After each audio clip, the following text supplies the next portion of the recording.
everybody, welcome back to another Sewcialites 3 block video. Today we're sewing up the last block number 25, called the Sparks block by Jessica Dan. Next week we'll do a block parade and we'll work on the finishing layout and the little setting filler blocks that are going to help us finish off our quilt. Today on camera I'm going to sew the 6-inch version. I have everything cut here. Like last week, I have a slight change in color. When I looked at this block, I thought the same thing that I thought last week, that there's an awful lot of white, so I had a little bit of fun. You'll see I've got a print for the center. It is white background, but a nice print, and that's going to be my A. For the fabric C rectangles, I have a white on white, and this is the Strawberry Lemonade Fabric Collection by Sherri and Chelsi of Moda Fabrics. And then for B, D, and E, that's our outside background.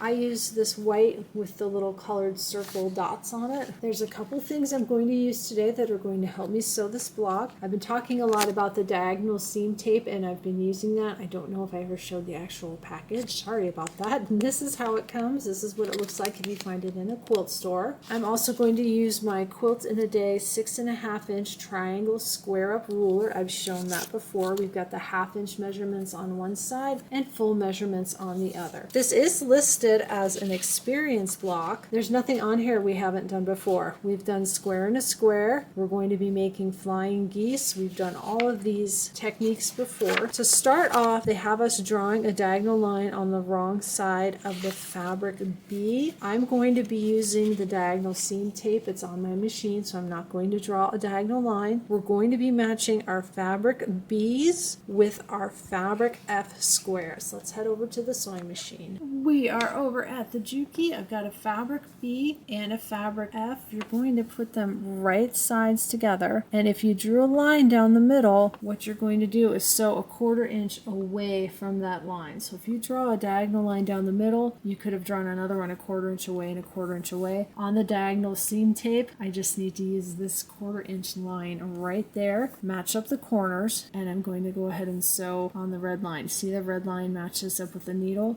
and my points are a 1/4 inch away. Let's go ahead and sew that. I'm going to turn it around and I'm going to do the same thing. I'm going to line up the corner just like that. There's the corner. Sew again.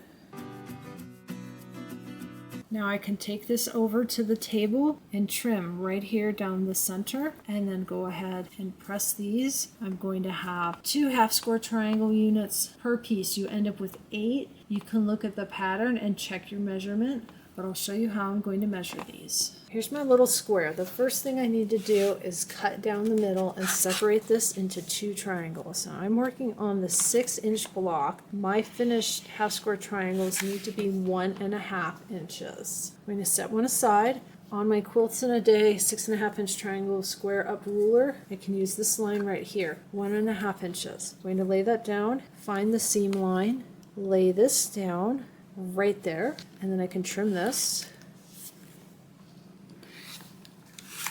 Now I can go over to my iron, press toward the dark, and it will be 1.5 inches. It's already trimmed up. I'll just have to trim off what they call the little dog ears. Another way you can do this, you can iron it open and get a regular ruler and just use your ruler to make it measure 1.5. Use your diagonal line to line up on your seam line. And I've done this before. Just kind of take a little bit off, and then rotate it around and do the same thing and line up and take a little bit off and a little bit off. Or if you have one of these, it's the 1.5-inch square Creative Grids ruler. You can use that for this one. Lay it down. It's got the nice diagonal line. I would iron this first, make sure it's ironed and pressed nice and flat, and line that up and hold it and trim all the way around.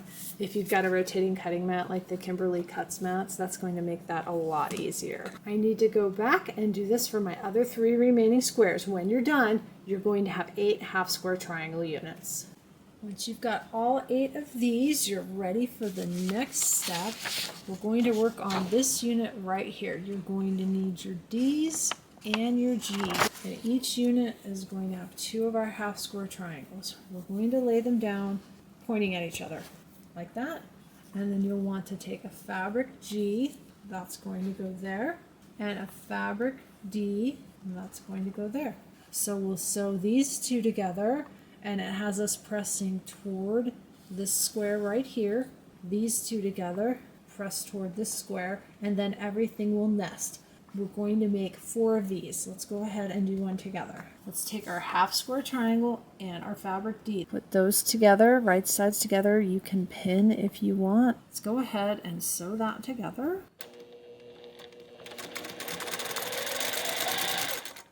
And I'm going to leave it just like that. I'm not going to cut the thread. Got my fabric G and my other half square triangle unit. I'm going to put those together. And let's sew those. So I've got both of those with the little thread between holding them together. This one we're pressing toward the dark. I'm just going to go ahead and finger press it. This is a small piece. It'll be fine. And then this one I'm going to press toward the light. So let's flip that over. This gives you a chance to look at it and make sure, does it look right? Are your triangles pointing toward each other? And is your solid color in this corner, lower right? Flip them together, and we're going to sew that last 1/4 inch seam. I've got that sewn together. Looks good, and they show us pressing down toward the solid color. It's going to look like that from the back. You need to make 4 of these, and then if you look at the instructions, it gives you measurements. For the 6-inch block, it should measure 2.5 inches square, the 9-inch 3.5, the 3-inch 1.5 inches square. Oh my goodness, hats off to you if you are making the 3-inch block. I'm going to make 3 more of these, iron them, and measure them, and then we'll go on to the next step. I've got these sitting on my ironing board under the clapper. We're going to make some flying geese, which we've done, we know how to do, and square and a square. I'm going to work on both of these together. It minimizes trips to the iron. I'll show you how to do that. We've got our E's and H's for our flying geese, and you'll have to make 4. We've made plenty of flying geese. So you'll take your H and your E, sew corner to corner. You can flip it, check it, and then you'll trim and press, and you have to do that on both sides. Our square and a square is the A and the I. So while we're making a flying geese and sewing corner to corner, we can do one side of our flying geese, and then our square and a square, we can do 2 opposing sides. I'm going to sew these corner to corner, flip and check, make sure it's good, and then trim and press just like your flying geese. And then when you go back to complete your other flying geese with the other square, you can do the other 2 corners. It's just a way to minimize getting up and down and going to the iron. Let's go ahead and sew all of that together. I went ahead and sewed my corner square on the first 3. Let's get number 4 here, and we're going to go corner to corner and sew that, and then we're going to grab our square and a square, and then we can trim them all and take them all over to the iron at the same time. So here's my A and one of my fabric I's. Go ahead and lay that down and go corner to corner here, and then I can flip and do the other side. You can't do all the sides at the same time because they'll run over each other. My little thread cutter isn't my friend today. Sometimes that happens. I probably need to change my needle. Now I can sew corner to corner on this side.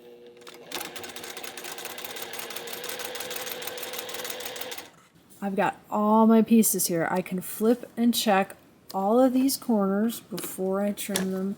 Make sure everything looks good. Trim these 2. Check these 4, and then I come back and I can do the other side of the flying geese and the other 2 on my square and a square. Here's the 2 sides on my square and a square and my 4 flying geese. I'm going to do the other side to these and the other 2 on our square and a square. Next, you want to grab your flying geese and a fabric C, and you want to sew them like this. So your fabric C is at the bottom and your flying geese is pointing up and away from your fabric C. Go ahead and make 4 of these units.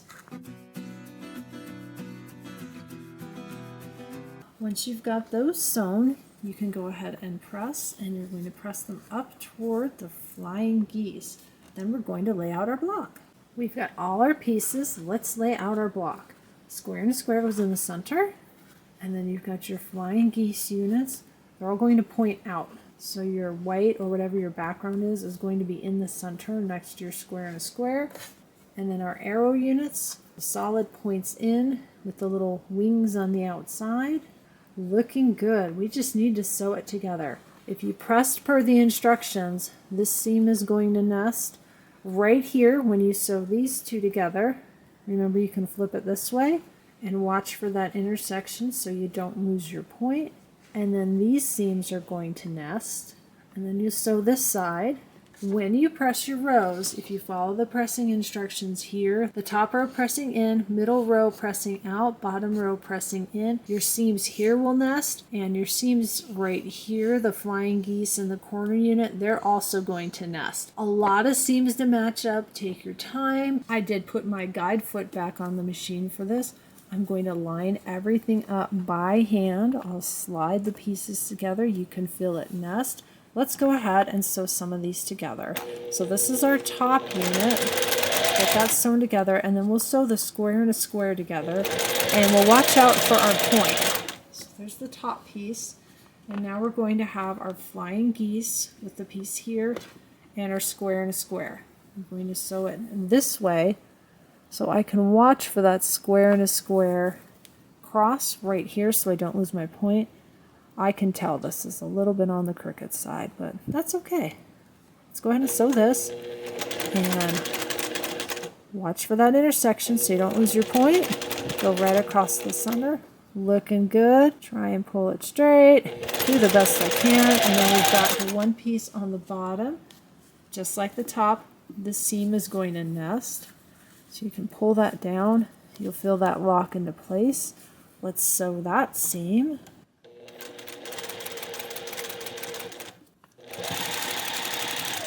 I like to keep everything in order as I'm sewing.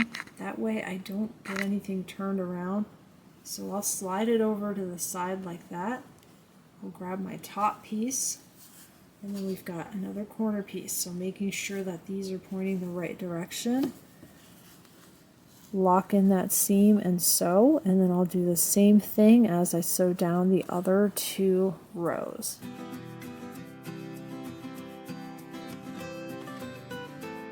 I've got my 3 rows pressed and ready to go. They're all a little wonky.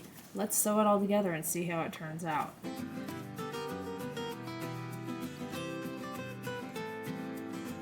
I've got it all sewn together, and when I did my 9-inch, I did actually clip the seams because there are so many seams when you sew the rows together. This time I didn't, and it does make a difference. It's crooked. Not everything matches. Can you see that that's off a little bit? That one is better. That's off just a little bit, and that one's off a little bit. I'm not unpicking it. I'm going to go ahead and iron it, get it nice and flat. We'll measure both of them, see how they turned out. Here's my block. Let's grab our 6.5-inch square ruler, and let's see how we did. I think it's going to be short. Not by much.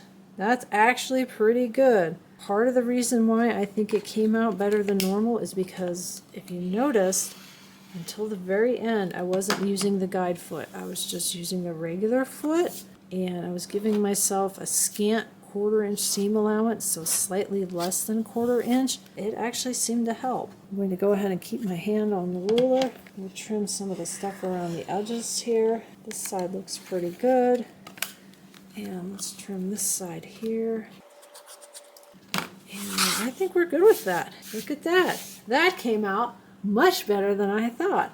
Thumbs up. Let's have a look at the 9-inch block. I'm sewing the 9-inch block with fabrics by Adidas Sitar of Laundry Basket Quilts, the Little Sweetheart line and the Cloud 9 line. I already pressed this and I trimmed it. This block was really wonky on the edges, so I decided before I even measured it that I wanted to trim it and get it nice and straight. When I put the ruler down, you can see it almost lines up with the 9.5 up here. It's short here. It lines up really well here. Let me make sure that this is straight. It almost lines up here, and it's a little shorter here. So it looks nice and neat, but it's still a little bit off. But that's kind of been the theme to this sew along, so I'm not worried about it.